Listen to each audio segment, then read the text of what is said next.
सत्य शोधक समाज के संस्थापक कौन थे?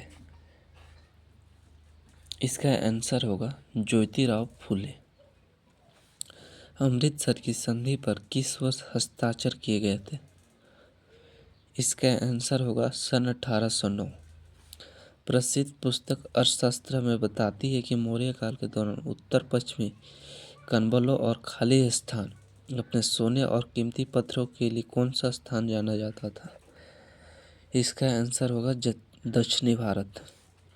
निम्नलिखित में से कौन सा मौर्यकालीन शिलालेख वर्तमान भारत में स्थित नहीं है? इसका आंसर होगा कंधार। जालियांवाला बाग हत्याकांड के विरोध के परिणाम स्वरूप हुआ था रॉलेट एक्ट। हर्षवर्धन का राजवंश कितने विशिष्ट प्रकार के प्रदेशों में विभाजित था?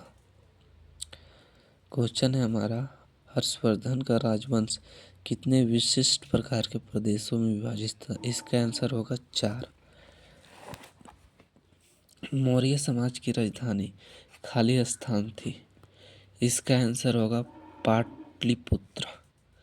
मौर्य समाज की राजधानी खाली स्थान थी। इसका आंसर होगा पाटलिपुत्र। निम्नलिखित में से किस युद्ध या लड़ाई का संबंध मंगल पांडे की फांसी से है? इसका आंसर होगा सन 1857 का भारतीय विद्रोह। 1919 में गांधी जी ने रॉलेट एक्ट, जिसने अभिव्यक्तियों की स्वतंत्रता जैसे किस महत्वपूर्ण चीज पर अंकुश लगाया था, खिलाफ सत्याग्रह आह्वान किया? इसका आंसर होगा मौलिक अधिकार। निम्न में से कौन यंग बंगाल आंदोलन से जुड़ा हुआ है? हेनरी डिराजो।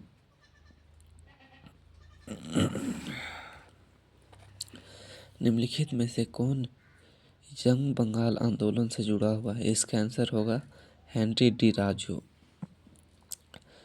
मैगस्टीनिज ने पाटलिपुत्र के बारे में लिखा है कि एक बड़ा और सुंदर शहर है जो एक विशाल दीवार से घिरा हुआ है। इसमें 570 मीनारें और खाली स्थान दीवार है। कितनी दीवारें हैं इनमें?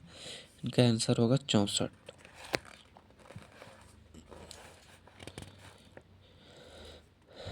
साइमन का मिशन भारत में कब आया था?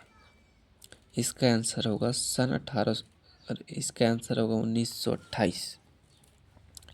प्राचीन हड़प्पा शहर किस नदी के वर्तमान में सूखे मार्ग के तट पर बनाया गया था? इसका आंसर होगा रावी। टीपू सुल्तान वर्ष खाली स्थान में मैसूर का शासक बना? इसका आंसर होगा सन 1872 अरे 1782। टीपू सुल्तान वर्ष खाली स्थान में मैसूर का शासक बना? इसका आंसर होगा 1782। मौर्य समाज के संस्थापक कौन थे? चंद्रगुप्त मौर्य। मौर्य समाज के संस्थापक कौन थे? चंद्रगुप्त मौर्य। निम्नलिखित में से किस भारतीय पुनर्जागरण के जनक के रूप में जाना जाता है और जिन्होंने बंगाल पुनर्जागरण आंदोलन में महत्वपूर्ण भूमिका निभाई थी? इसका आंसर होगा राजा राम मोहन राय। शहर खालिस्तान शहर कच्छा के रण के खातिर बातें, जिसे भेंट भी कहा जाता है, पर स्थित था, जहां ताज़ा पानी और उपजाऊ मिट्टी थी। इनका आंसर होगा धौलावीर।